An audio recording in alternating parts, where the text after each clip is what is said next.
And now to continue with Wonder, pages 61 to 80. Chapter is called Wake Me Up When September Ends. The rest of September was hard. I wasn't used to getting up so early in the morning. I wasn't used to this whole notion of homework. And I got my first quiz at the end of the month. I never got quizzes when mom homeschooled me. I also didn't like how I had no free time anymore. Before, I was able to play whenever I wanted to, but now it felt like I always had stuff to do for school. And being at school was awful in the beginning. Every new class I had was like a new chance for kids to not stare at me. They would sneak peeks at me from behind their notebooks or when they thought I wasn't looking. They would take the longest way around me to avoid bumping into me in any way, like I had some germ they could catch, like my face was contagious. In the hallways, which were always crowded, my face would always surprise some unsuspecting kid who maybe hadn't heard about me. The kid would make the sound you make when you hold your breath before going underwater, a little sound. This happened maybe 4 or 5 times a day for the first few weeks on the stairs, in front of the lockers, in the library. 500 kids in a school. Eventually, every one of them was going to see my face at some time. And I knew after the first couple of days that word had gotten around about me, because every once in a while I'd catch a kid elbowing his friend as they passed me, or talking behind their hands as I walked by them. I can only imagine what they were saying about me. Actually, I prefer not to even try to imagine it. I'm not saying they were doing any of these things in a mean way, by the way. Not once did any kid laugh or make noises or do anything like that. They were just being normal, dumb kids. I know that. I kind of wanted to tell them that. Like, it's okay. I know I'm weird looking. Take a look. I don't bite. Hey, the truth is, if a Wookiee started going to the school all of a sudden, I'd be curious. I'd probably stare a bit.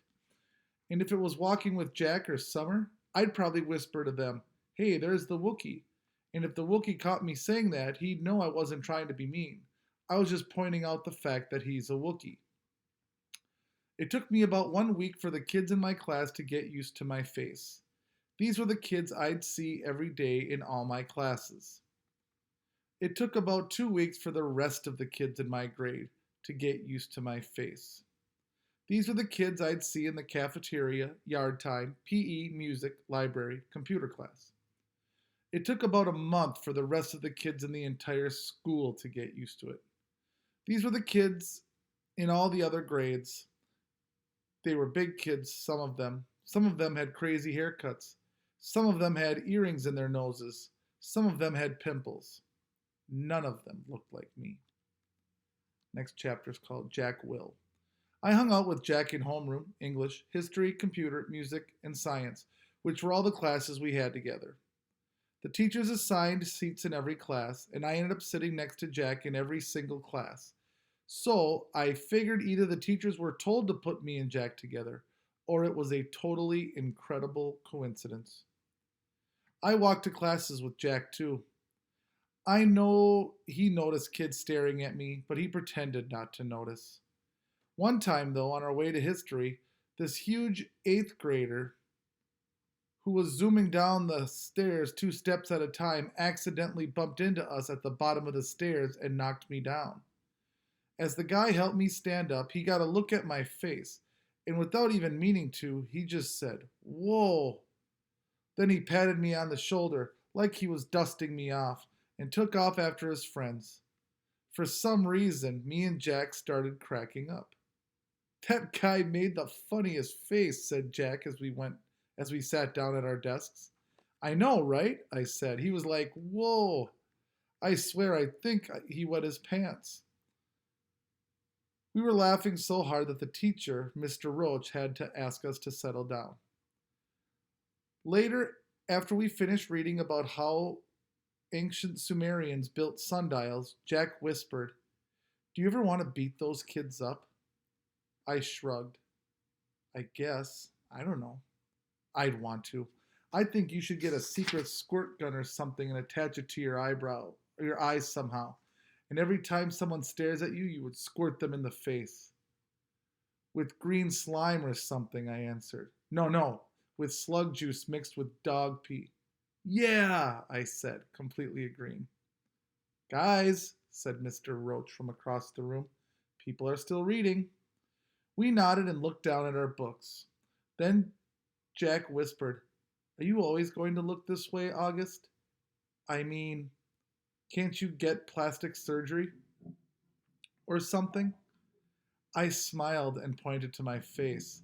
Hello? This is after plastic surgery. Jack clapped his hand over his forehead and started laughing hysterically. Dude, you should sue your doctor, he answered between giggles.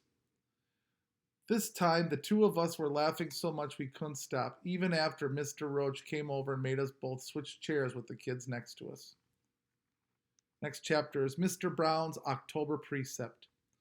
Mr. Brown's precept for October was, Your deeds are your monuments. He told us that this was written on the tombstone of some Egyptian guy that died thousands of years ago. Since we were just about to start studying ancient Egypt and history, Mr. Brown thought that this was a good choice for a precept. Our homework assignment was to write a paragraph about what we thought the precept meant or how we felt about it. This is what I wrote. Again, it was, Your deeds are your monuments. This precept means that we should be remembered for the things we do. The things we do are the most important things of all. They are more important than what we say or what we look like. The things we do outlast our mortality. The things we do are like monuments that people build to honor heroes after they've died. They're like the pyramids that the Egyptians built to honor the pharaohs. Only instead of being made out of stone, they're made out of the memories people have of you. That's why your deeds are like your monuments, built with memories instead of with stone. Next chapter is called Apples. My birthday is October 10th. I like my birthday. 10-10. It would have been great if I'd been born at exactly 10:10 in the morning or at night, but I wasn't.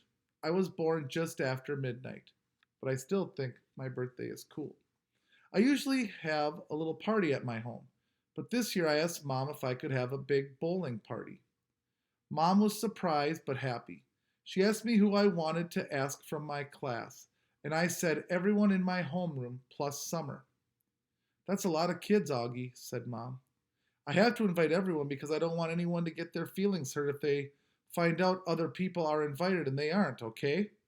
Okay, Mom agreed. You even want to invite the what's the deal kid? Yeah, you can invite Julian, I answered. Geez, Mom, you should forget about that already. I know, you're right. A couple of weeks later, I asked Mom who was coming to my party. And she said Jack Will, Summer, Reed Kingsley, both Maxes, and a couple of other kids said they were going to try to be there. Like who? Charlotte's mom said Charlotte had a dance recital earlier in the day, but she was going to try to come to your party if time allowed. And Tristan's mom said he might come after his soccer game. So that's it, I said. That's like 5 people. That's more than 5 people, Augie. I think a lot of people just had plans already, Mom answered. We were in the kitchen. She was cutting one of the apples we had just gotten at the farmer's market into teensy-weensy bites so I could eat it. What kind of plans, I asked. I don't know, Augie. We sent out the Evites kind of late. Like, what did they tell you, though? What reasons did they give? Everyone gave different reasons, Augie. She sounded a bit impatient. Really, sweetie. It shouldn't matter what their reasons were. People had plans, that's all. What did Julian give as his reason? I asked. You know, said Mom, his mom was the only person who didn't RSVP at all. She looked at me. I guess the apple doesn't fall far from the tree. I laughed because I thought she was making a joke, but then I realized she wasn't. What does that mean? I asked. Never mind. Now go wash your hands so you can eat. My birthday party turned out to be much smaller than I thought it would be, but it was still great. Jack, Summer, Reed, Tristan and both Maxes came from school. And Christopher came too, all the way from Bridgeport with his parents. And Uncle Ben came, and Aunt Kate and Uncle Polo drove in from Boston, although Tata and Papa were in Florida for the winter. It was fun because all the grown ups ended up bowling in the lane next to ours, so it really felt like there were a lot of people there to celebrate my birthday. Next chapter is called Halloween. At lunch the next day, Summer asked me what I was going to be for Halloween. Of course, I'd been thinking about it since last Halloween, so I knew right away. Boba Fett. You know you can wear a costume to school on Halloween, right? No way, really? So long as it's politically correct. What, like no guns and stuff? Exactly. What about blasters? I think a blaster is like a gun, Augie. Oh man, I said, shaking my head. Boba Fett has a blaster. At least we don't have to come like a character in a book anymore. In the lower school, that's what you had to do. Last year, I was the Wicked Witch of the West from The Wizard of Oz. But that's a movie, not a book. Hello, Summer answered. It was a book first. One of my favorite books in the world, actually. My dad used to read it to me every night in the first grade. When Summer talks, especially when she's excited about something, her eyes squint like she's looking right at the sun.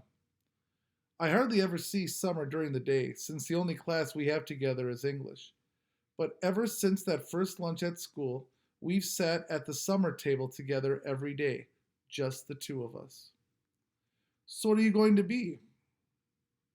I asked her. I don't know yet. I know what I'd really want to go as, but I think it might be too dorky. You know, Savannah's group isn't even wearing costumes this year. They think we're too old for Halloween. What? That's just dumb.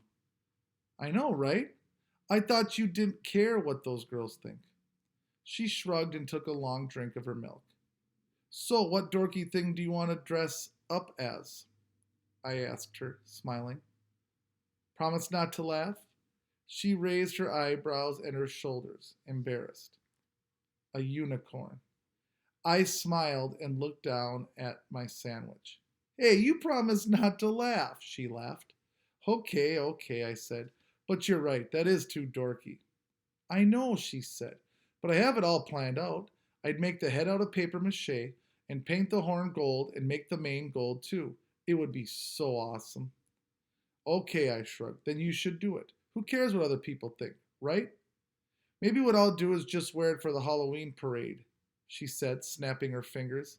And I'll just be like a goth girl for school. Yeah, that's it. That's what I'll do. Sounds like a plan, I nodded. Thanks, Augie, she giggled. You know what? That's what I like best about you. I feel like I can tell you anything. Yeah, I answered, nodding. I gave her a thumbs up sign. Cool beans. Next chapter is called School Pictures. I don't think anyone will be shocked to learn I don't want to have my school picture taken on October 22nd. No way. No thank you. I stopped letting anyone take pictures of me a while ago. I guess you could call it a phobia. No, actually, it's not a phobia. It's an aversion, which is a word I just learned in Mr. Brown's class. I have an aversion to having my picture taken. There, I used it in a sentence. I thought Mom would try to get me to drop my aversion to having my picture taken for school, but she didn't. Unfortunately, while I managed to avoid having the portrait taken, I couldn't get out of being part of the class picture. Ugh.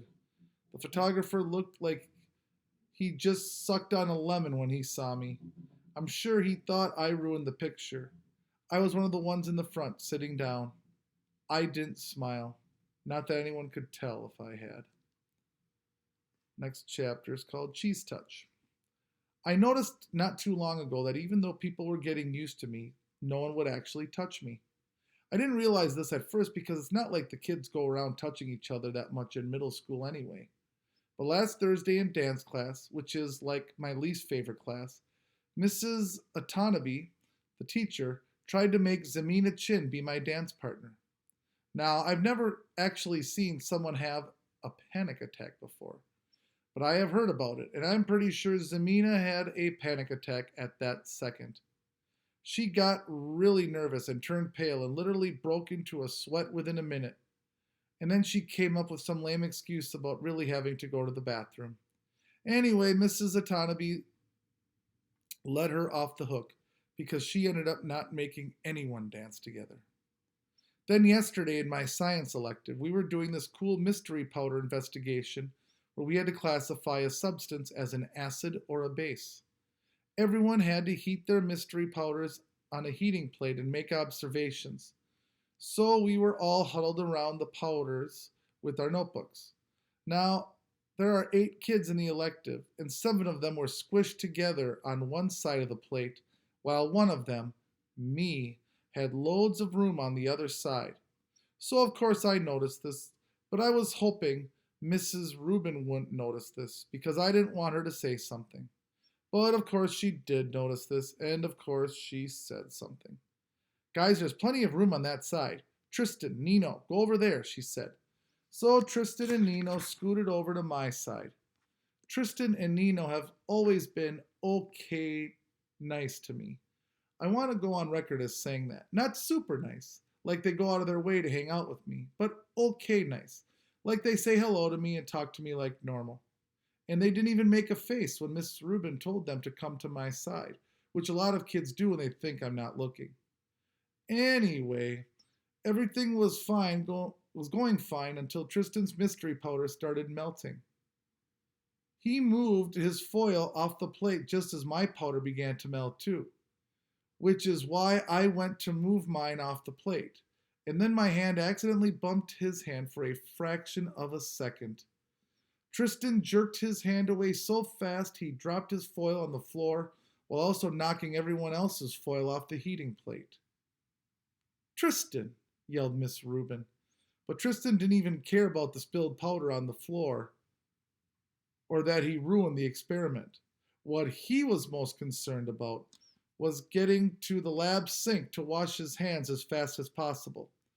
That's when I knew for sure there was this thing about touching me at Beecher Prep. I think it's like the cheese touch in Diary of a Wimpy Kid. The kids in that story were afraid they'd catch the cooties if they touched the old moldy cheese on the basketball court. At Beecher Prep, I'm the old moldy cheese. Next chapter is called Costumes.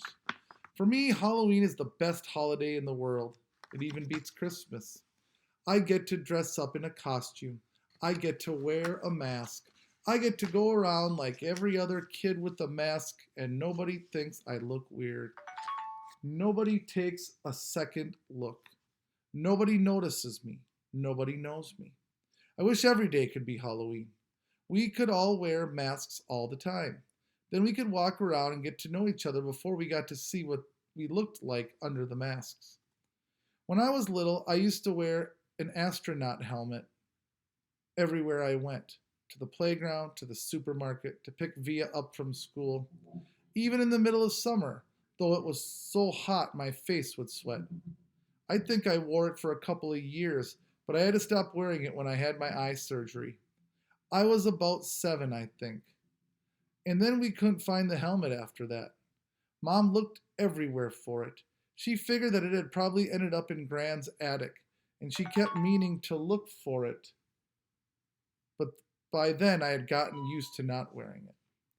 I have pictures of me in all my Halloween costumes. My first Halloween I was a pumpkin. My second I was Tigger. My third I was Peter Pan. My dad dressed up as Captain Hook. My fourth I was Captain Hook. My dad dressed up as Peter Pan. My fifth I was an astronaut. My sixth I was Obi-Wan Kenobi. My seventh I was a clone trooper. My eighth I was Darth Vader. My ninth I was the Bleeding Scream, the one that has fake blood oozing out over the skull mask. This year I'm going to be Boba Fett. Not Boba Fett, the kid in Star Wars Episode 2, Attack of the Clones, but Boba Fett, the man from Star Wars Episode 5, The Empire Strikes Back. Mom searched everywhere for the costume but couldn't find one in my size, so she bought me a Jango Fett costume. Since Jango was Boba's dad, and wore the same armor, and then painted the armor green. She did some other stuff to make it look worn, too. Anyway, it looks totally real. Mom's good at costumes. In homeroom, we all talked about what we were going to be for Halloween. Charlotte was going as Hermione from Harry Potter. Jack was going as a wolfman. I heard that Julian was going as Jango Fett, which was a weird coincidence.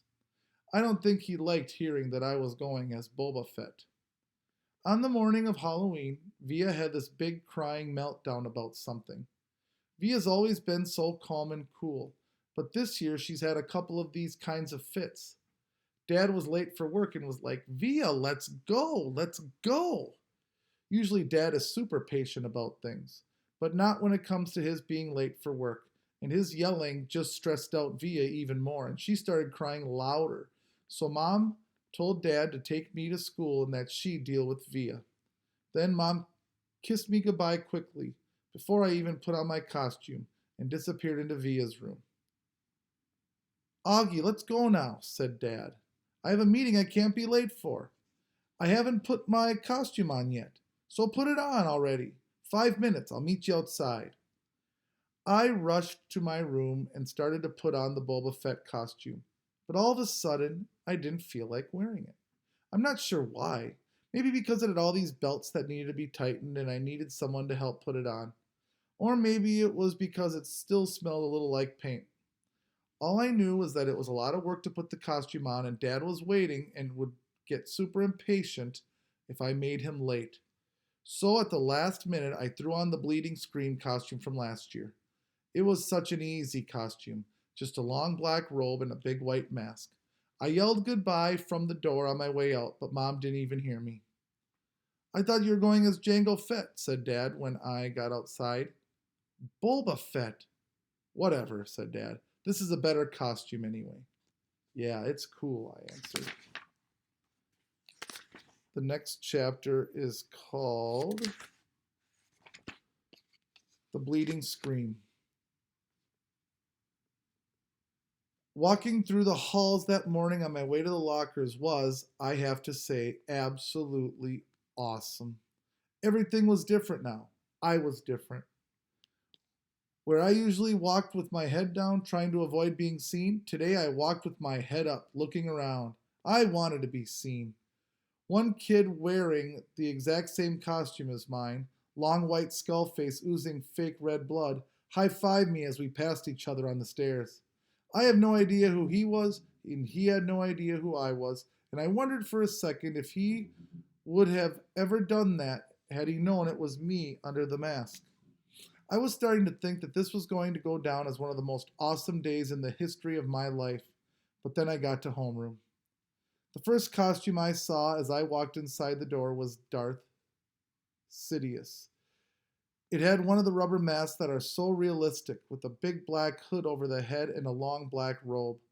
I knew right away it was Julian, of course.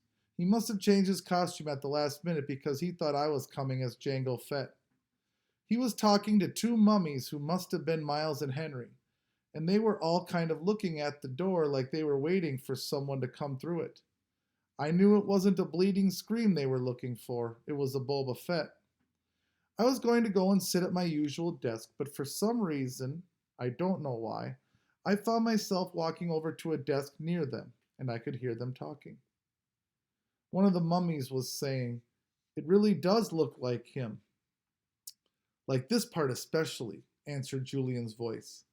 He put his fingers on the cheeks and eyes of his Darth Sidious mask. "Actually," said the mummy, "what he really looks like is one of those shrunken heads. Have you ever seen those? He looks exactly like that. I think he looks like an orc." "Oh, yeah." "If I looked like that," said the Julian voice, kind of laughing, "I swear to God, I would put a hood over my face every day." "I've thought about this a lot," said the second mummy, sounding serious, "and I really think, if I looked like him, seriously, I think that I'd kill myself." "You would not," answered Darth Sidious. "Yeah, for real," insisted the same mummy. "I can't imagine looking in the mirror every day and seeing myself like that. It would be too awful. And getting stared at all the time. Then why do you hang out with him so much? Asked Darth Sidious. I don't know, answered the mummy. Tushman asked me to hang out with him at the beginning of the year, and he must have told all the teachers to put us next to each other in all our classes or something. The mummy shrugged. I knew the shrug, of course. I knew the voice. I knew I wanted to run out of the class right then and there. But I stood where I was and listened to Jack Will finish what he was saying. I mean, the thing is, he always follows me around. What am I supposed to do? Just ditch him, said Julian. I don't know what Jack answered, because I walked out of the class without anyone knowing I had been there. My face felt like it was on fire while I walked back down the stairs. I was sweating under my costume, and I started crying. I couldn't keep it from happening. The tears were so thick in my eyes I could barely see, but I couldn't wipe them through the mask as I walked. I was looking for a little tiny spot to disappear into. I wanted a hole I could fall inside of, a little black hole that would eat me up. Next chapter is called Names. Rat Boy, Freak, Monster, Freddy Krueger, E.T., Grossout, Lizard Face, Mutant. I know the names they call me. I've been in enough playgrounds to know kids can be mean. I know. I ended up in the second floor bathroom. No one was there because first period had started and everyone was in class. I locked the door to my stall and took off my mask and just cried for I don't know how long. Then I went to the nurse's office and told her I had a stomach ache, which was true, because I felt like I'd been kicked in the gut. Nurse Molly called Mom and had me lie down on the sofa next to her desk. 15 minutes later, Mom was at the door. Sweetness, she said, coming over to hug me. Hi, I mumbled. I didn't want her to ask anything until afterward. You have a stomach ache, she said, automatically putting her hand on my forehead to check for my temperature.